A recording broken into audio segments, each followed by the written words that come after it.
Welcome, acolytes. Today I am reacting to the modern audience loves Kingdom Deliverance II. From, guess who? ScouterVee.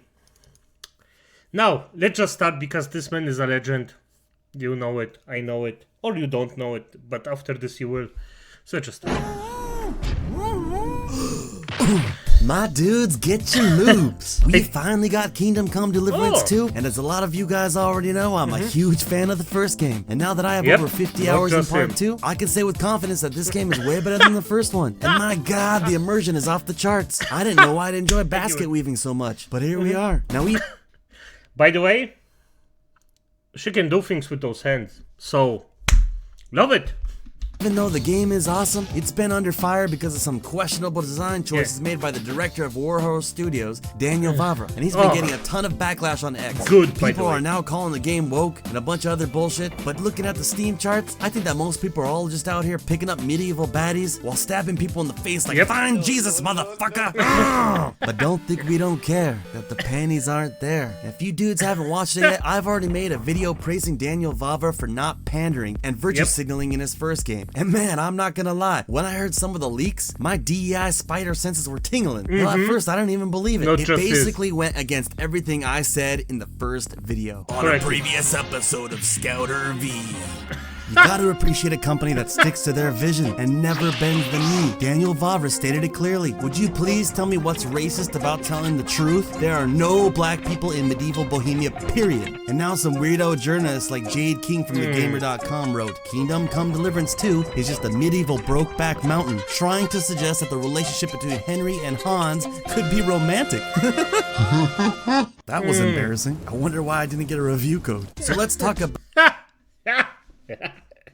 Yeah, by the way, I would I wouldn't get one either.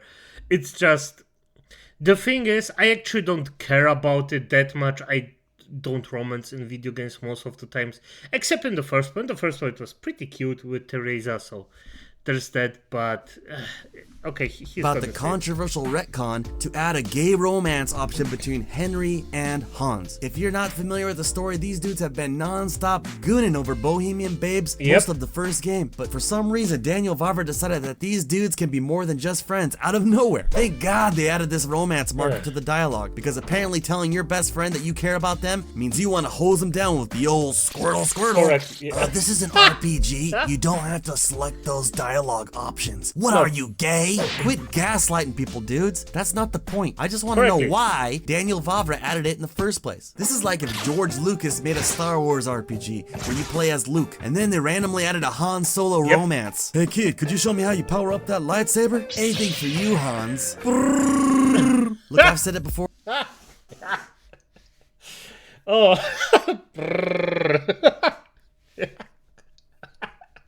Oh. V, for fuck's sake, I don't even know how, but by the way, what I want to say here is, if Vavra just shut the F up, it would be so much better.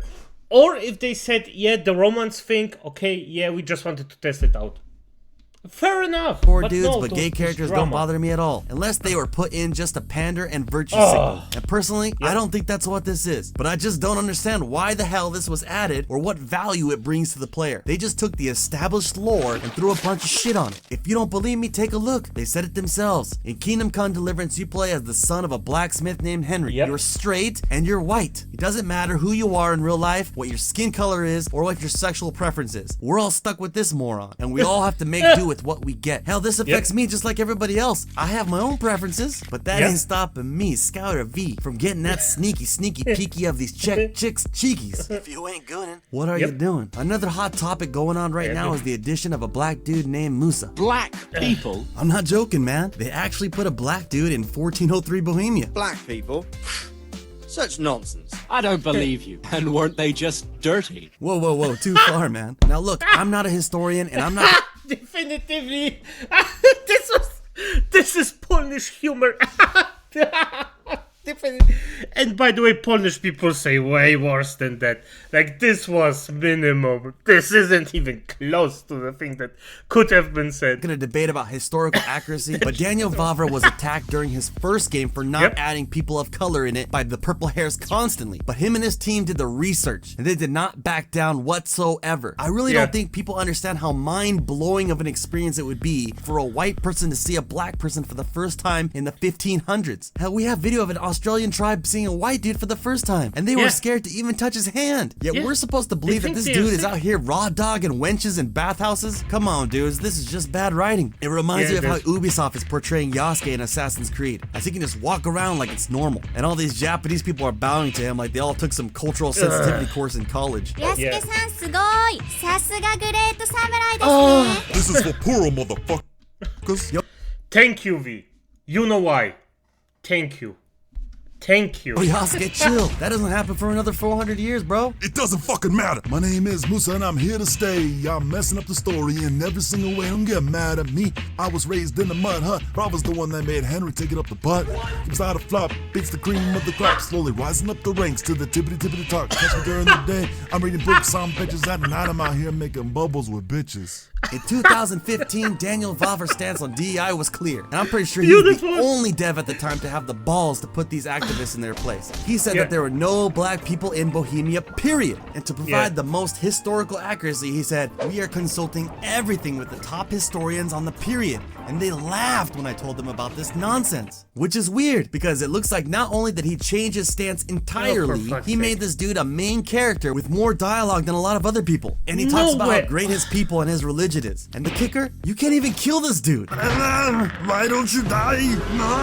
Like I said, I don't know why this is in here, but take this with a grain of salt, dudes. After the first game was released, Warhorse Studios was acquired by Embracer Group, which is balls deep into ESG and DEI. And no, this is not some Alex Jones gay frogs conspiracy. Like every gaming company that pushes this slop, they state it clearly on their websites. Embracer Group says 50% of their studios have routines for addressing diversity and inclusion in their content. Now, whether or not Daniel Vavra has been asked to add this content is up for debate, but with the changes he has made to the characters and world building, he now falls into that 50%. However, on his X account, he stated that nobody forced him to do anything at all. And to be honest, I want to believe him. However, being forced and having the incentive to do something are two completely different things. Look, man, I just find it odd that during the development of the game, after fighting weirdo activists calling him a racist bigot for years about his passion project, he just wakes up one day and says, you know what? I want to make him gay now. And let's throw an indestructible black dude in it as one of the main characters. That'll be great. I see a lot of people wanting to boycott this game over this shit, and that's up to you dudes. If you don't like it, then don't buy it. For me personally, and with how many hours I put in so far, I've not come across anything that makes this game any less enjoyable. The game slaps, and any hardcore fan of the first game like me is going to have a good time here. However, Fair enough. Fair enough. We've already seen this shit before. It always starts with just a few changes, ending up with a huge departure of what makes our favorite franchises so great. And as a fan, I think that's what worries me the most, dudes. Peace. Freaking me. Oh, no, but the thing is, what I believed, the thing is, I really think that Barbara got forced to a certain degree, or Vavra got forced to a certain degree with this stuff. So yeah, because if your big boss says you do it, then you do it probably, because or you get fired. So either you don't do your passion project at all, or this happens. And for now, from what I can see, yes, it doesn't influence or destroy the game, period, right now. If you don't want to buy it because of this, or because of the drama, or because of something else, that's legit. I agree with you. You shouldn't buy it if you think this won't be, or that this is distasteful for you. Fine, fair enough. It is what it is. But what I also think, the second thing is that the third game will be way worse off than this one. This is what I believe is the last time that Kingdom Come Deliverance will be a decent game.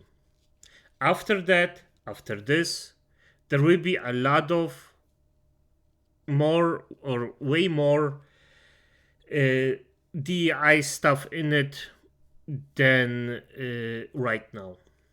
Because right now, even though I dislike the changes, they are acceptable. In my opinion, that's what I would say. It doesn't destroy it for me, because the game itself is good enough, and most of the time, as I said, I just skip the entire storyline, except for the first part with Teresa. The romance with Teresa was just, I think, quite cute. I mean, for F's sake, Teresa was a freaking beast of a woman, let's just say it like that. But I think, yeah, all in all, ScouterVee, beautiful video again. Love your content to death. But as it is, good night, acolytes.